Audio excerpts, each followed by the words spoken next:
इस क्वेश्चन में क्या पूछा गया है कि vapour density of a gas A is twice that of a gas B. Vapour density of A is 2 into VD of B. ये गिवन है information. Molecular weight of B is m, तो ए का मॉलिक्यूलर वेट क्या होगा? B का molecular weight अगर m है तो ए का मॉलिक्यूलर वेट क्या होगा? आप कैसे अप्रोच करोगे इसको? वेपर डेंसिटी का डेफिनेशन क्या है? हमें पता है नॉर्मल डेंसिटी इक्वल्स टू जो मास है that divided by volume, but ये फॉर्मूला यहाँ पे अप्लाई मत कर देना। Vapour density is a unitless quantity. ये यूनिटलेस होता है। क्यों यूनिटलेस होता है? इसका मतलब अगर हम बात कर रहे हैं वेपर डेंसिटी ऑफ एक्स, तो इसका मतलब density of x divided by density of hydrogen H2। सो अब ये क्वेश्चन आसान हो गया। क्या लिखोगे नेक्स्ट लाइन पे कि vapour density of A equals to density of A by density of hydrogen gas.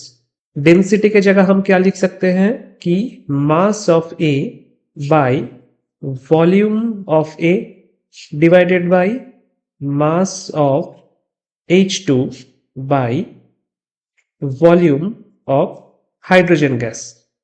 Now assuming that all gases are in ideal condition, assuming that हम ये अप्लाई कर सकते हैं थ्योरी कि at ideal condition and NTP normal temperature and pressure molar volume of gas कितना होता है? मतलब 1 mole of any ideal gas, 1 mole of any ideal gas occupies 22.4 litre volume. तो अब अगर हम ये मास ऑफ ए को और मास ऑफ हाइड्रोजन को molar mass of A and molar mass of hydrogen से रिप्लेस करना चाहे तो क्या होगा? Molar mass of A divided bye, ये जगह हम छोड़ देते हैं, और मास ऑफ हाइड्रोजन को भी हम रिप्लेस करेंगे bye molar mass of H2 से, डिवाइडेड बाय, अब नीचे क्या होगा? वॉल्यूम ऑफ ए के जगह क्या होगा और वॉल्यूम ऑफ हाइड्रोजन की जगह क्या होगा? सिंपली इस सेंटेंस को और एक बार पढ़ लीजिए कि 1 mole of any ideal gas occupies 22.4 litre. तो यहां पे भी होगा मोलर वॉल्यूम ऑफ ए जो कि 22.4 लीटर, यहां पे भी होगा molar volume of hydrogen gas which is 22.4 litre.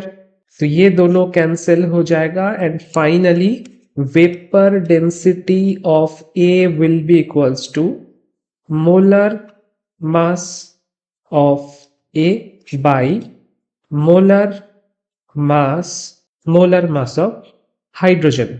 अब हमारे पास एक गैस नहीं है, 2 गैस है। वेपर डेंसिटी ऑफ बी को भी हम ऐसे ही लिख सकते हैं कि मोलर मास यानी कि molecular weight of B divided by molecular weight of hydrogen.